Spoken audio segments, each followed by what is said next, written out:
재벌가의 결혼식. 그곳은 본래 어머니에게 있어 평생의 가장 큰 자랑이어야 했습니다. 하지만 만약 오직 당신의 아들을 위해 열린 그 성대한 잔치에서 당신이 앉을 고정석 하나조차 마련되어 있지 않다면, 심지어 며느리에게 대중 앞 공개적인 모욕을 당하고 자리가 있는 것만으로도 감지덕지하라는 말을 듣는다면 여러분은 어떻게 반응하시겠습니까? 오늘 사연의 주인공은 바로 이렇게 가슴 시린 일을 겪었습니다.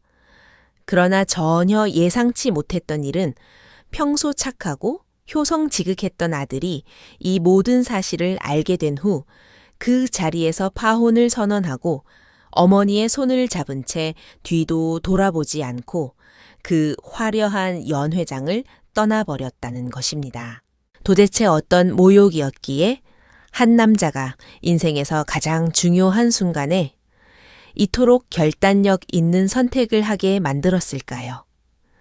단순히 고부 갈등인 줄 알았던 이 사건은 어쩌다 수백 명의 목숨이 걸린 거대한 비리 파일을 세상에 드러내는 계기가 되었을까요?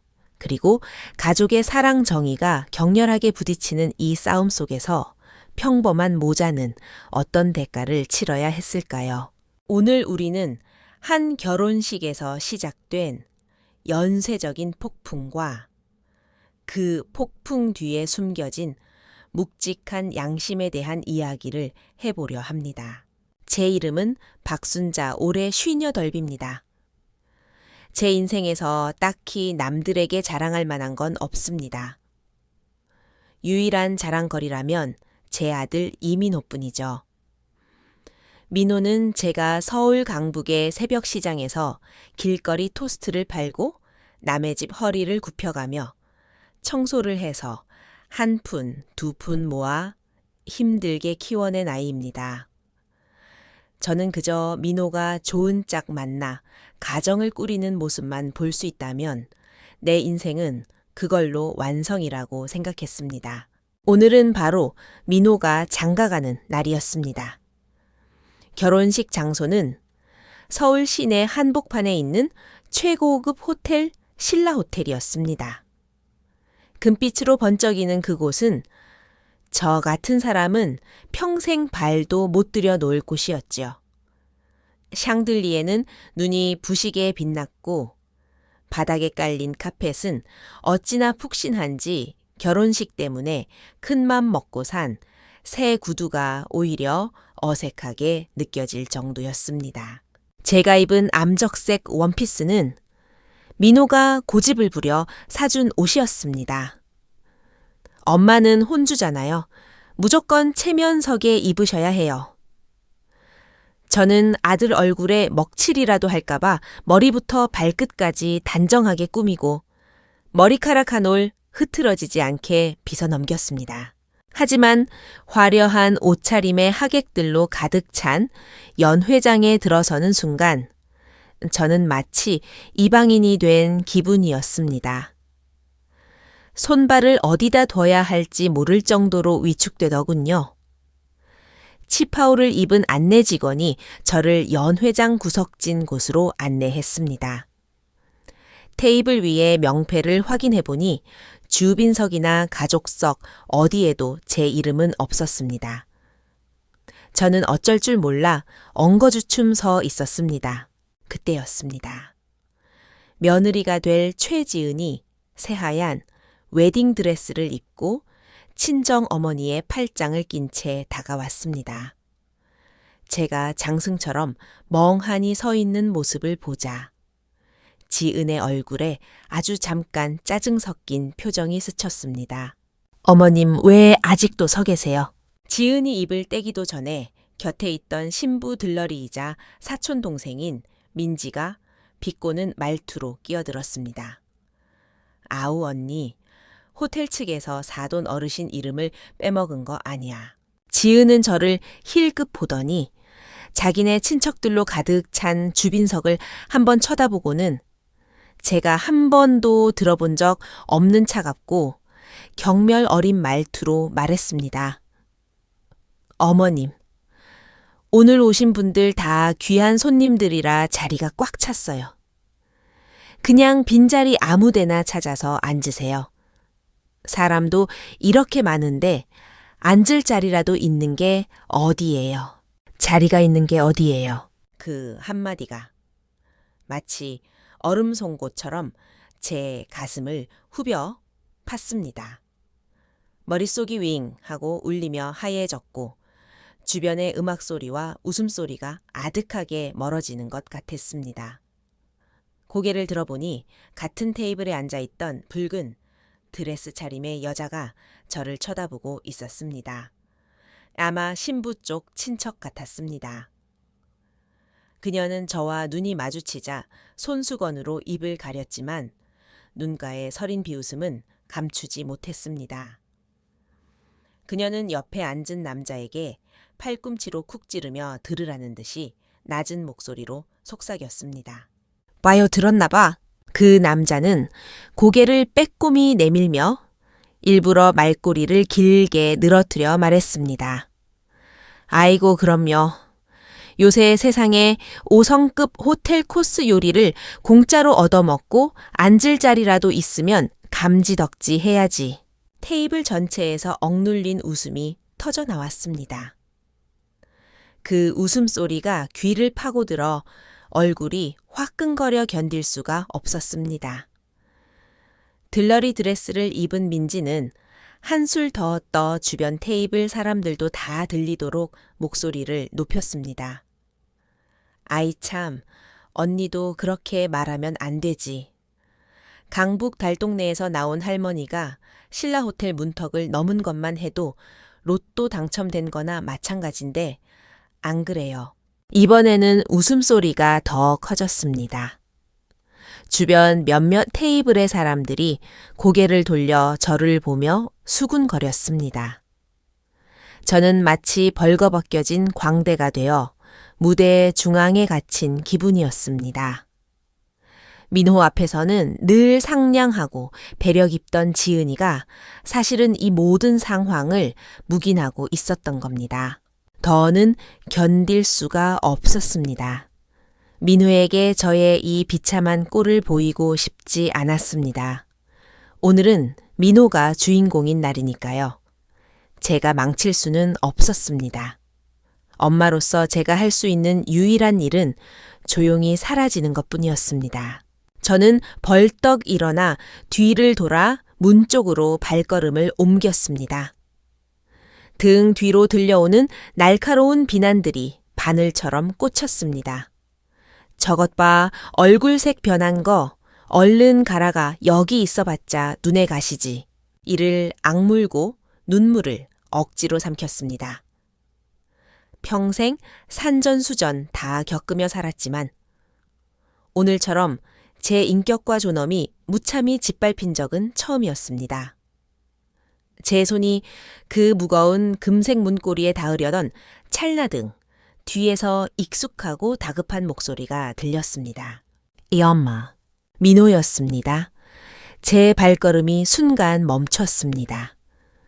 천천히 뒤를 돌아보니 턱시도를 입은 아들이 저를 향해 뛰어오고 있었습니다. 넥타이는 비뚤어져 있고 머리도 헝클어진 채였습니다. 웅성대던 연회장은 어느새 쥐 죽은 듯 조용해졌습니다. 민호는 제 앞에 달려와 제 손을 꽉 잡았습니다. 아들의 손바닥은 따뜻하고 두툼했습니다. 엄마 어디 가세요? 민호가 목이 맨 소리로 물었습니다. 눈에는 불꽃 같은 분노가 일렁이고 있었습니다. 입을 열어보려 했지만 목이 메어 한마디도 나오지 않았습니다. 민호는 제 시선을 따라가 여전히 수군거리는 하객들과 제 자리는 하나도 없는 주빈석을 바라보았습니다. 아들의 얼굴이 순식간에 얼음장처럼 차가워졌습니다. 민호는 아무 말도 하지 않았습니다. 그저 제 손을 꽉 쥐고는 몸을 돌려 연회장 중앙을 향해 뚜벅뚜벅 걸어갔습니다. 화려한 조명이 쏟아지는 무대. 위로 저를 이끌고 올라갔습니다. 저는 꼭두각시처럼 끌려가며 작게 애원했습니다. 민호야 됐다. 일을 크게 만들지 마라. 하지만 민호는 듣지 않았습니다. 사회자에게서 마이크를 빼앗아 들었습니다. 장내는 숨소리 하나 들리지 않을 만큼 정적에 휩싸였고 제 심장 뛰는 소리만 크게 들렸습니다. 민호는 무대 아래 수백 개의 눈동자를 그리고 주빈석에 앉아 사색이 된 지은이와 그 부모를 노려보았습니다. 그리고는 고개를 숙여 저를 바라보았습니다. 민호의 목소리가 마이크를 타고 연회장 구석구석 명료하게 울려 퍼졌습니다. 내빈 여러분 죄송합니다. 오늘의 결혼식은 취소되었습니다. 그 말은 폭탄처럼 사람들 사이에 떨어졌습니다. 민호는 마이크를 테이블 위에 가볍게 내려놓고는 더 이상 아무 말도 하지 않았습니다. 제 손을 잡고 무대를 내려와 모두의 경악과 충격 어린 시선을 받으며 굳건하게 출구로 향했습니다. 그제야 참았던 눈물이 왈칵 쏟아졌습니다. 택시에 올라타 문이 쾅 닫히자 밖에 화려하지만 냉혹했던 세상과 완전히 차단된 기분이었습니다. 차 안은 조용했고 규칙적으로 움직이는 와이퍼 소리만 들렸습니다.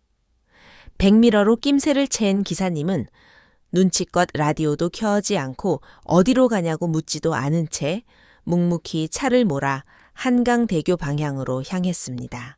저는 의자에 기대어 눈물을 닦았지만 가슴속에 시리고 쓴 맛은 가시질 않았습니다. 옆자리에 앉은 민호를 훔쳐보았습니다. 비싼 턱시도를 입고 있었지만 새신랑의 기쁨은 온데간데 없었습니다. 민호는 앞만 똑바로 응시하고 있었고 턱 근육이 팽팽하게 굳어 있었습니다. 차에 탈 때부터 잡고 있던 제 손을 놓지 않고 있었습니다. 손바닥에 땀과 억누르고 있는 분노가 마치 폭발 직전의 화산처럼 느껴졌습니다. 입을 열어 뭐라 말하고 싶었습니다. 엄마는 괜찮아 그러지 마라. 나 때문에 결혼식을 망치다니 너무 아깝지 않니? 하지만 목구멍까지 차오른 말은 다시 삼켜졌습니다. 내 아들은 제가 누구보다 잘합니다. 한 번 결심하면 황소 9마리가 끌어도 고집을 꺾지 않는 아이니까요. 차창 밖의 풍경이 하나둘 뒤로 밀려났습니다. 빗물 젖은 유리창 너머로 넌사인이 번지며 흐릿하고 몽롱하게 보였습니다. 마치 지금 제 마음처럼요. 제 생각은 뒤로 밀려나는 거리 풍경을 따라 아주 오래전으로 돌아갔습니다. 강북의 그 새벽 시장이 떠올랐습니다. 그때 민호는 아주 어렸습니다. 초등학생 즈음이었죠. 저는 매일 동이 트기도 전에 낡은 리어카를 끌고 집을 나섰습니다. 수레에는 밀가루 반죽 달걀 야채 그리고 제가 직접 만든 소스가 실려 있었습니다. 시장통의 그 기름 냄새와 사람 냄새가 섞인 공기는 제 청춘 그 자체였습니다. 학교를 마친 민호는 책가방을 메고 사람들 틈을 비집고 제 노점으로 오곤 했습니다. 때를 쓰는 법도 없이 얌전히 작은 간이의자를 펴고 노점 뒤편에 앉아 희미한 백열등 불빛에 의지해 숙제를 했지요. 손님이 몰려 제가 정신없이 바쁠 때면 민호는 까치발을 들고 다 구워진 토스트를 종이봉투에 담아 고사리 같은 손으로 손님에게 건네곤 했습니다. 그 작은 손은 늘 기름 범벅이었습니다. 한 번은 서울에 폭설이 내린 적이 있습니다. 시장 천막 위에 눈이 두껍게 쌓였지요. 저는 식재료를 비닐로 덮느라 정신이 없었는데 뒤를 돌아보니 민호가 그 작은 몸으로 반쯤 젖은 숙제 공책을 감싸 안고 있었습니다. 그 모습이 어찌나 짠하던지. 민호야, 우리 오늘은 그냥 일찍 접고 들어가자. 하지만 민호는 그 맑은 눈망울로 저를 보며 진지하게 말했습니다. 엄마 괜찮아요. 눈 조금만 그치면 가요. 안 그러면 오늘 반죽 다 버리잖아요. 그때 알았습니다. 내 아들은 어리지만 속이 깊은 아이라는 것을요. 나중에 시장이 재개발되면서 노점을 접고 청소 일을 시작했습니다. 그때 우리는 남산 아래 오래된 동네 곰팡이가 피는 반지하 단칸방에 새들어 살았습니다.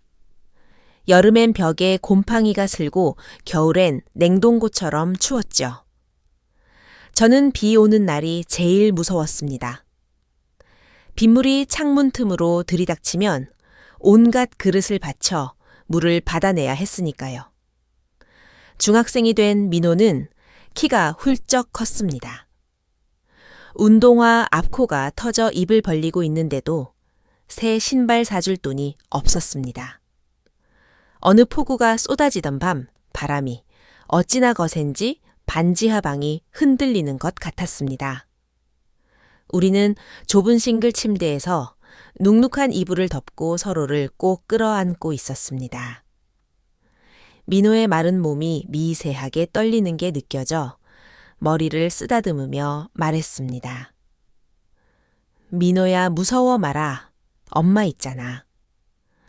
민호는 제 품에 얼굴을 묻고 운걸거리듯 말했습니다. 그 말을 저는 아직도 똑똑히 기억합니다. 엄마, 나중에 크면 내가 돈 많이 벌어서 엄마한테 엄청 크고 좋은 집 사줄게요. 창문도 예쁘고 물도 안 새고 시끄럽지도 않은 집으로요. 그날부터 민호는 공부에 더 매달렸습니다. 친구들이 농구하러 가자, 영화 보러 가자 해도 다 거절했습니다. 오로지 책만 팠습니다. 밤중에 깨어보면 민호 방불은 늘 켜져 있었죠. 고3 생일날 제가 돈을 좀 모아 경양식집에 데려가려 했더니 민호는 저를 철물점으로 데려가 두꺼운 고무장갑 한 팩을 샀습니다. 그 장갑을 제 손에 쥐어주며 눈시울을 붉혔습니다. 엄마 앞으로 설거지하고 청소할 때 꼭 이거 끼고 하세요. 손 다 트셨잖아요. 저는 그 고무장갑을 들고 그 자리에서 울어버렸습니다. 내 평생 아무리 힘들고 고달파도 이 아들 하나면 다 보상받는다고 생각했습니다. 택시가 어느새 우리가 사는 낡은 골목 입구에 멈춰 섰습니다. 기사님이 조용히 물었습니다. 어르신 다 왔습니다. 정신을 차려보니 제 얼굴은 이미 눈물 범벅이었습니다. 급히 손등으로 눈물을 훔쳤습니다. 민호가 택시비를 내고 우리는 차에서 내렸습니다. 민호는 우산을 펴 제 머리 위로 씌워주느라 자신의 어깨 반쪽은 다 젖고 있었습니다. 비를 맞으며 좁고 가파른 계단을 말없이 올라갔습니다.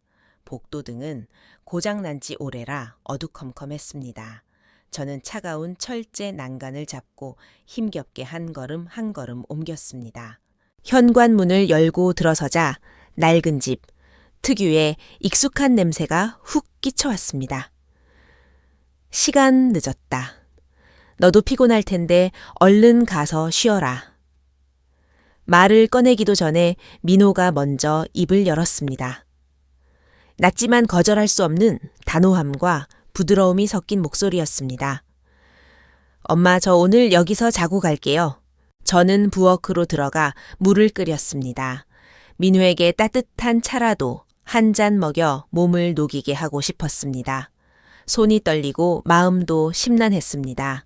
10수년을 쓴 낡은 소파 민호가 앉자 푹 꺼지는 그곳에 아들이 앉아 비싼 재킷을 벗어두고 넥타이를 풀었습니다.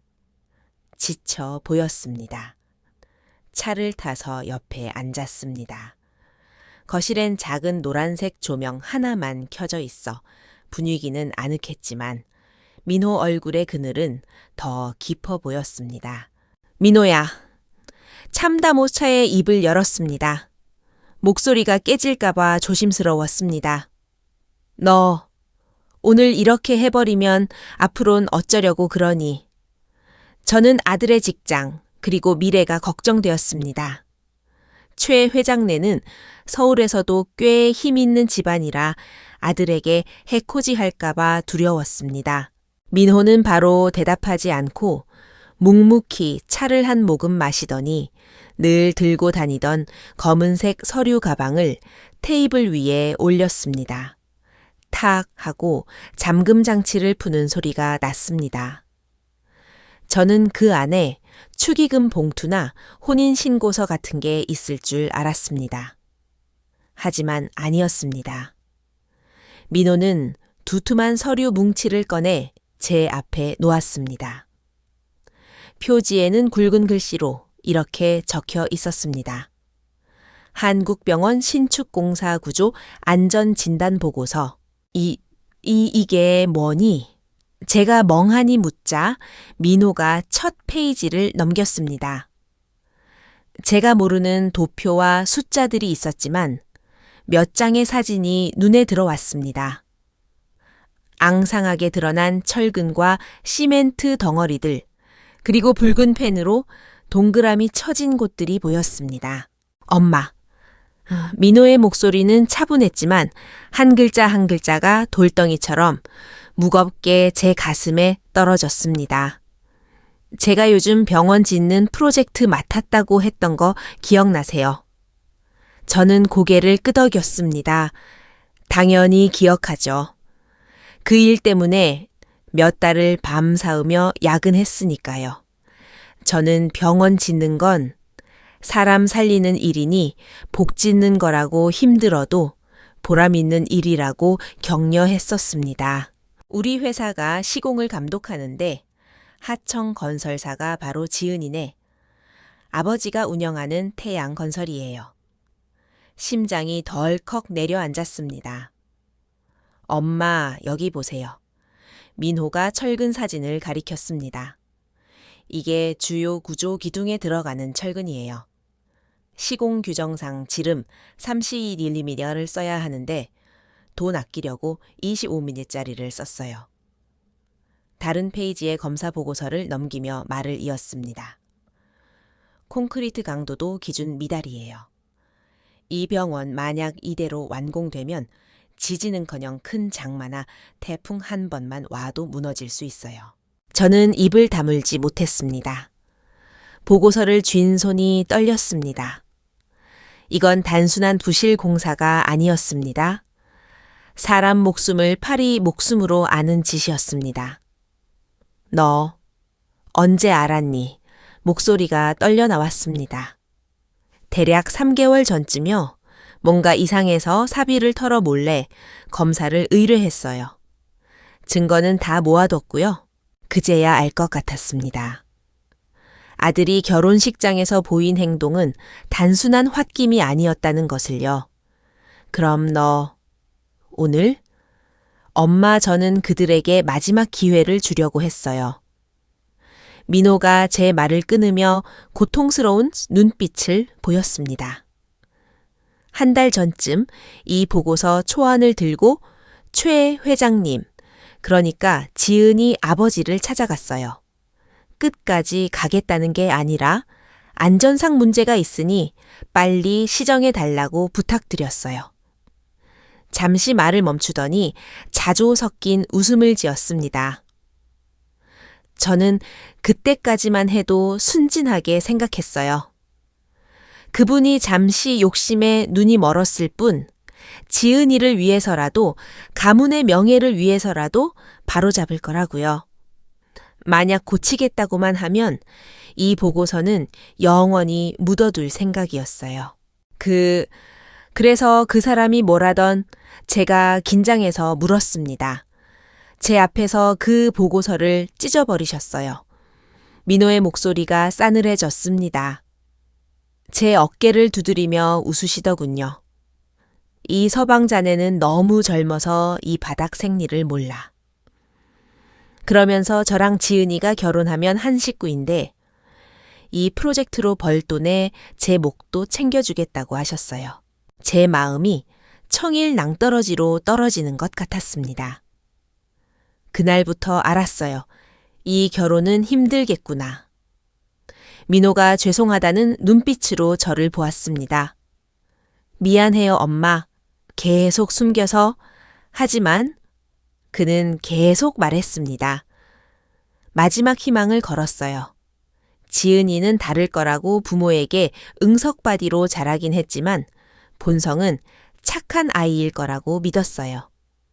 지은이가 엄마를 존중하고 진심으로 가족으로 대한다면 최 회장님 일은 다른 방법으로 해결할 수 있지 않을까, 꼭 파국으로 갈 필요는 없지 않을까 고민했어요. 그가 깊은 한숨을 내쉬었습니다.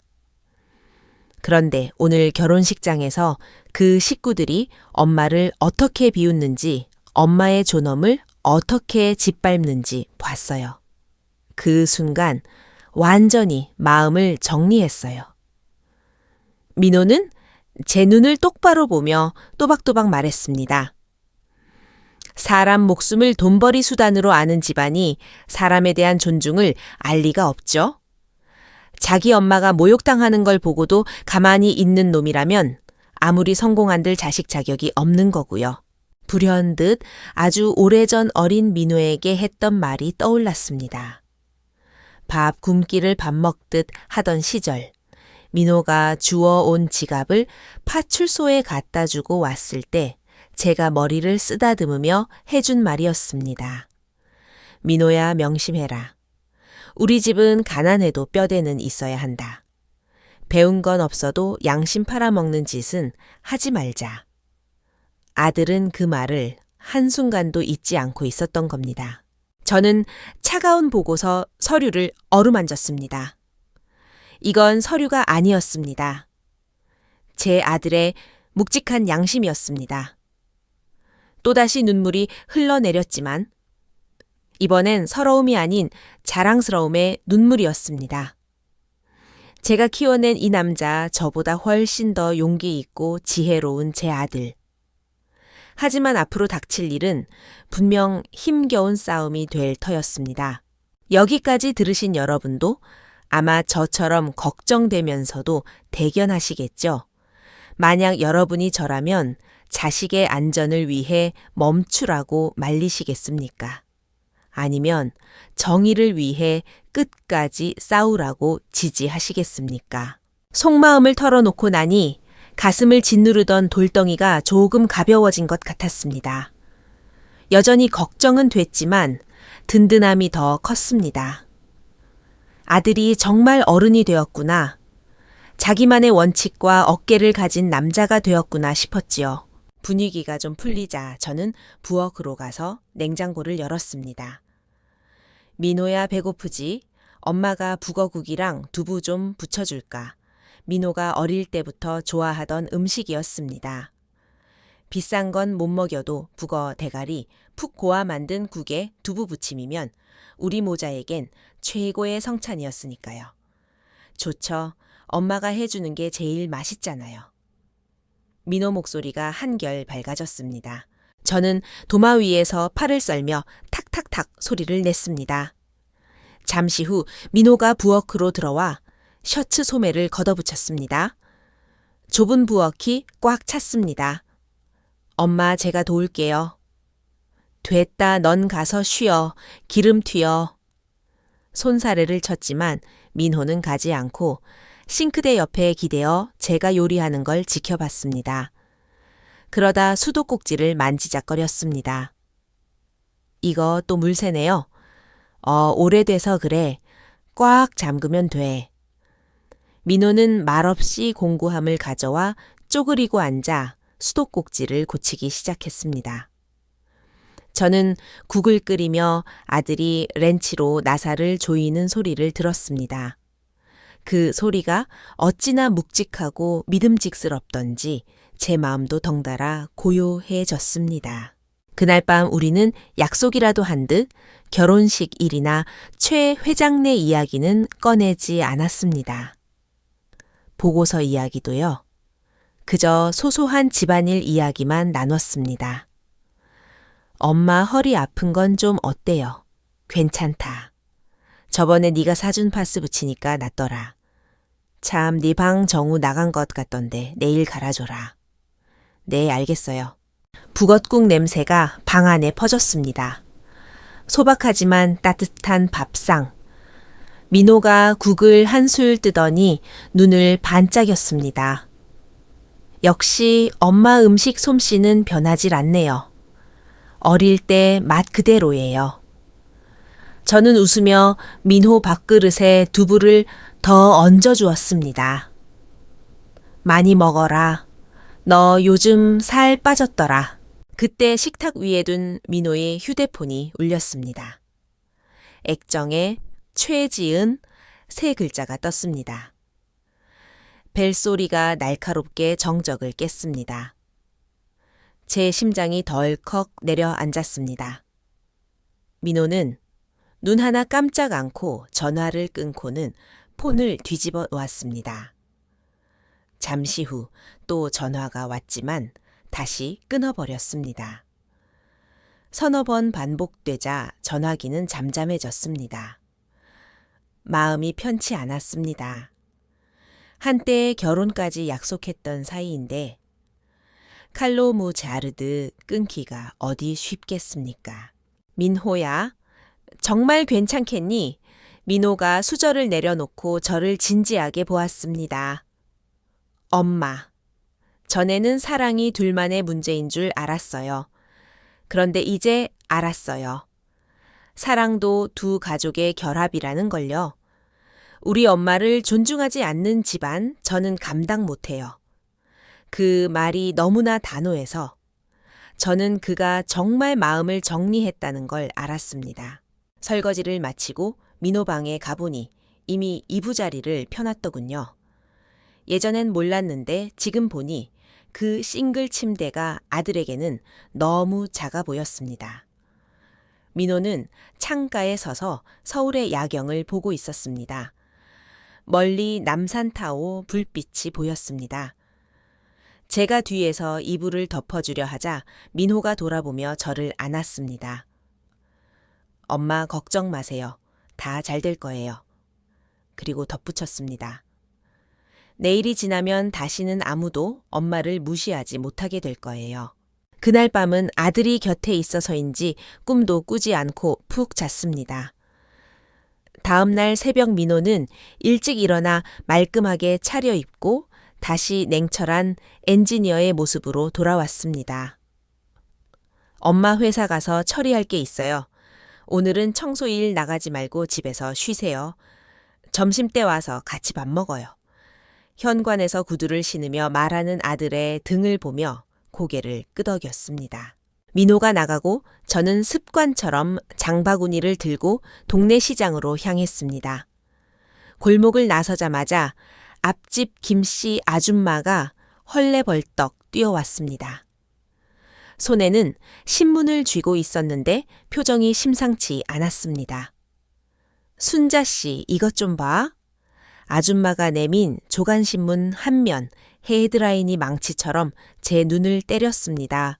단독 태양건설, 충격적인 부실 공사 실태, 한국병원 신축 현장, 죽음의 건물, 되나 내부 고발자 결정적 증거 제시, 수백 명 목숨 담보로 한 철근 누락, 심장이 쿵 하고 멈추는 것 같았습니다.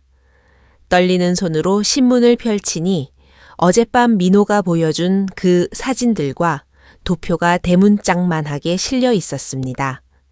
기사는 태양건설이 어떻게 자재를 바꿔치기 하고 검사 보고서를 위조했는지 낱낱이 고발하고 있었습니다.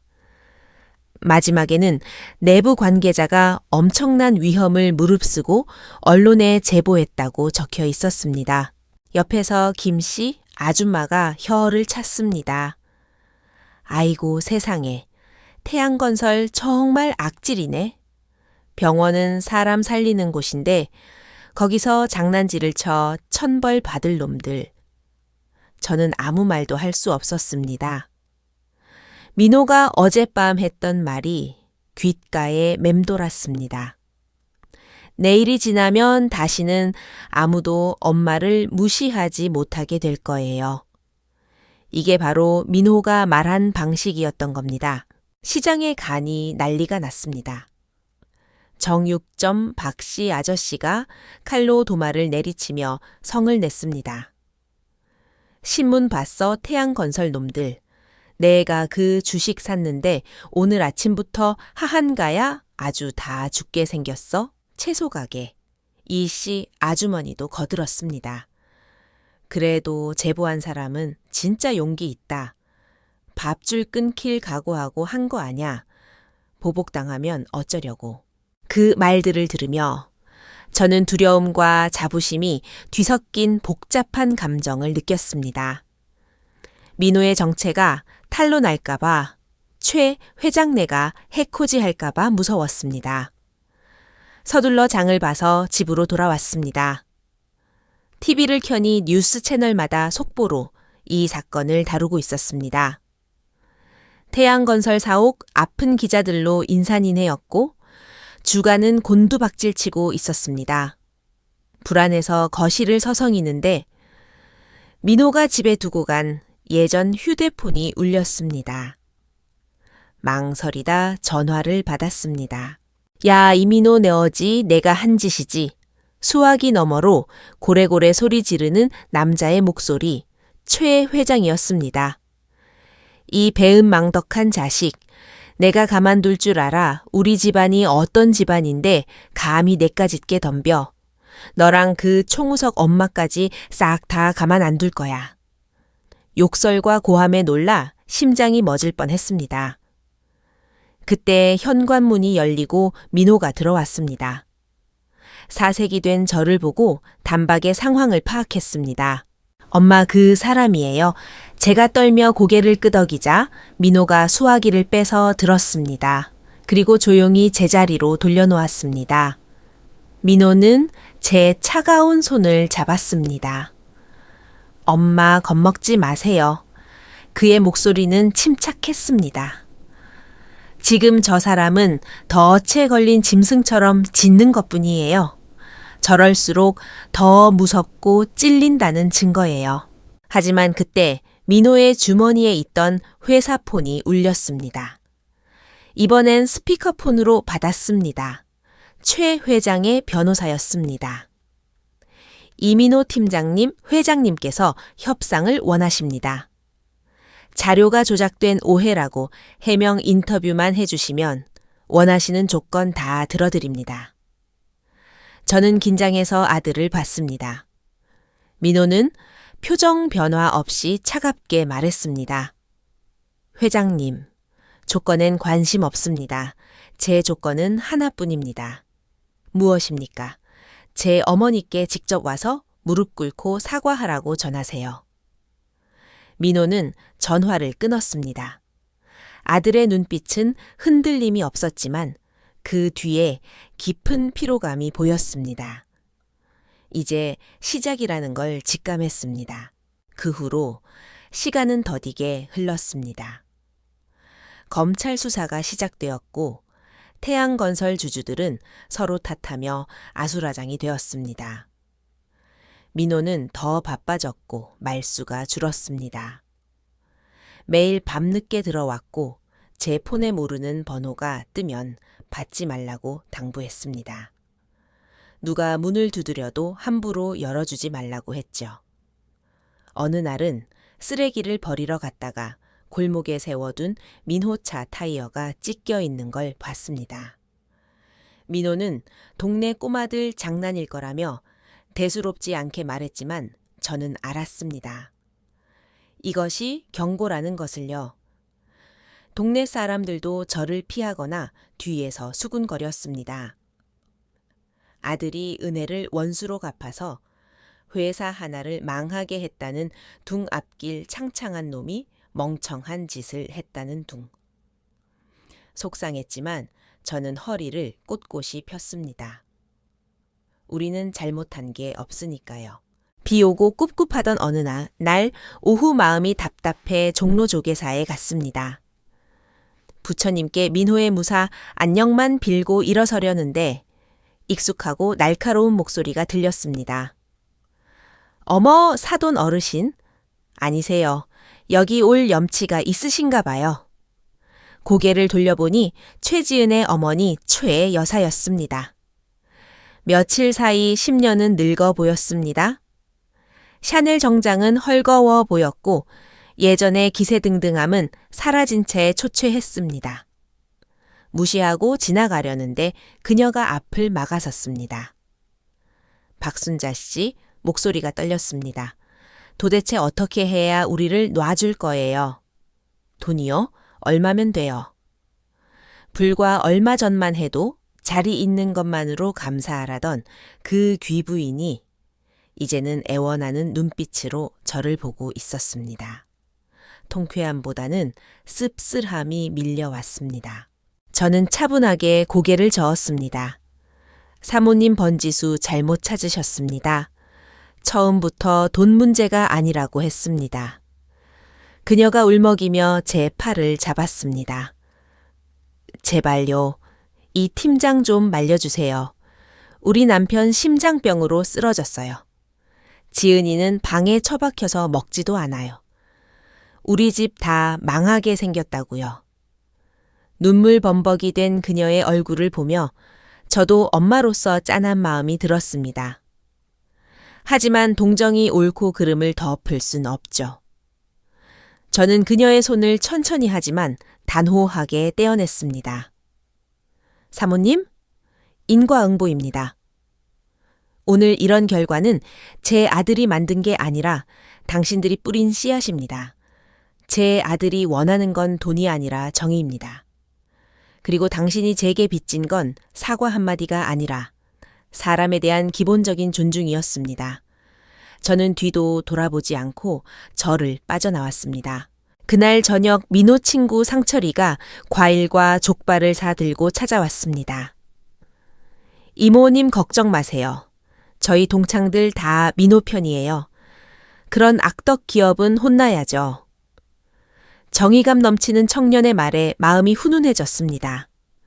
제 아들은 외롭지 않았습니다. 일주일 후 겨울비가 추적추적 내리는 오후였습니다. 현관문을 열고 나가려는데 복도 구석에 웅크린 그림자가 보였습니다. 지은이었습니다. 회색 코트에 머리는 헝클어지고 화장기 없는 얼굴은 창백했습니다. 결혼식 날 그 도도하던 공주님은 온데간데 없고 비에 젖은 생쥐 꼴이었습니다. 어머님, 그녀가 주저하며 저를 불렀습니다. 문을 닫고 싶었지만 그녀의 붉어진 눈시울을 보고 차마 그럴 수 없었습니다. 집으로 들이니 그녀는 서서 울기만 했습니다. 어머님, 죄송해요. 그녀가 오열했습니다. 결혼식 날 제가 잘못했어요. 제가 질투가 나서 그랬어요. 민호 씨가 어머님 볼 때마다 눈에서 빛이 나는데 저한테는 한 번도 그런 눈빛을 보여준 적이 없어서 제가 미쳤었나 봐요. 그녀는 가방에서 두툼한 봉투를 꺼내 내밀었습니다. 이거 아빠가 드리래요. 민호 씨가 증언만 철회해 주면 이 돈이랑 강남 아파트 한 채 다 드린다고. 저는 봉투를 한번 보고는 그녀를 쳐다봤습니다. 지은 양, 내 아들이 고작 이런 걸 바라고 그 일을 버린 것 같나요? 그녀가 고개를 세차게 저으며 바닥에 주저앉아 통곡했습니다. 아니란 거 알아요. 근데 저도 어쩔 수가 없어요. 아빠는 병원에 계시고 집에는 빚쟁이들이 찾아오고 저 정말 무서워 죽겠어요. 그녀의 들썩이는 어깨를 보며 분노와 원망이 빗물에 씻겨 내려가는 듯 했습니다. 그녀 또한 가족을 위해 발버둥 치는 한 명의 딸일 뿐이었습니다. 저는 방에서 우산을 챙기고 지갑에서 5만 원짜리 몇 장을 꺼내 그녀 손에 쥐어주었습니다. 이걸로 택시 타고 가라. 비 오는데 감기 든다. 그녀가 놀란 눈으로 저를 봤습니다. 돌아가서 아버지 잘 보살펴 드려라. 인생 길다. 착하게 살고 남 존중할 줄 아는 게 돈보다 중요한 거야. 그녀는 제게 깊숙이 허리 숙여 인사하고 비틀거리며 빗속으로 사라졌습니다. 용서란 쉽지 않지만 미움만 품고 산다고 해결될 일도 아니니까요. 시간이 흘러 봄이 왔습니다. 태양건설은 결국 부도로 넘어가고 다른 대기업에 인수되었습니다. 최 회장 일가는 경영에서 완전히 손을 떼게 되었죠. 민호는 회사에서 내부 고발자로 찍히기는커녕 기업의 윤리를 지킨 영웅으로 대우받았습니다. 승진도 하고 두둑한 포상금도 받았죠. 어느 화창한 주말 민호가 저를 차에 태우고 교회로 나갔습니다. 파주 쪽의 한적한 타운하우스 단지였습니다. 빨간 지붕에 하얀 담벼락 마당이 있는 예쁜 집이었죠. 민호가 주머니에서 열쇠를 꺼내 제 손에 쥐어주었습니다. 엄마, 여기가 우리 집이에요. 포상금이랑 그동안 모은 돈 합쳐서 샀어요. 이제 곰팡이 냄새 나는 반지하 말고 여기서 꽃도 키우고 햇볕도 쬐요. 눈물이 앞을 가려 아들을 끌어안고 펑펑 울었습니다. 어릴 적 그 약속을 아들은 지켜낸 겁니다. 이사하고 한 달쯤 지났을까요? 편안하고 안락한 생활이었지만 저는 뭔가 허전했습니다. 평생 일만 하던 몸이라 그런지 좀이 쑤시더군요. 어느 날 저녁 민호에게 통장을 내밀었습니다. 민호야, 엄마 가게 하나 하고 싶다. 민호가 펄쩍 뛰었습니다. 엄마 이제 편하게 쉬시라니까요. 아니야. 엄마 행복은 네가 훌륭하게 큰 걸 보는 거였지만 이제는 나 자신을 위해 살고 싶어. 내가 만든 음식을 사람들이 맛있게 먹어줄 때 그때가 엄마는 제일 행복해. 결국 민호도 제 고집을 꺾지 못했습니다. 우리는 예전 살던 동네 근처에 작은 가게를 얻었습니다. 이름은 순잔의 분식. 개업날 동네 사람들이 다 모였습니다. 메뉴는 제가 제일 자신 있는 돼지고기 덮밥과 순두부찌개. 가격은 저렴하지만 양은 푸짐하게 했죠. 가게 한쪽 벽에는 미리나의 벽을 만들었습니다. 손님들이 돈을 더 내고 영수증을 붙여두면 배고픈 학생이나 어려운 이웃이 그 영수증으로 밥을 먹을 수 있게 한 겁니다. 민호는 누가 하겠냐고 했지만 금세 벽면이 형형색색의 포스트잇과 영수증으로 가득 찼습니다. 어느 날 저녁 상철이가 여자친구를 데려왔습니다. 안경을 쓰고 인상이 참한 초등학교 선생님이었죠. 그녀가 민호를 바라보는 눈빛에는 존경과 이해가 담겨 있었습니다. 저는 부엌에서 그들을 보며 미소 지었습니다. 아들의 인생에도 곧 무지개가 뜨겠구나 싶었죠. 가게 앞 의자에 앉아 따스한 햇볕을 쬐며 생각합니다. 그 화려했던 호텔 결혼식장에서 도망치고 싶었던 초라한 제가 돌고 돌아 다시 이 소박한 골목에서 진정한 행복을 찾았네요. 아들은 이제 저를 보호하려고 가시를 세우던 청년이 아니라 세상과 타협하지 않으면서도 따뜻함을 잃지 않는 진짜 어른이 되었습니다. 화려한 연회장이 아니라 정직하고 떳떳한 마음이야말로 진짜 체면이 아닐까요? 오늘 이야기는 여기까지입니다. 감사합니다.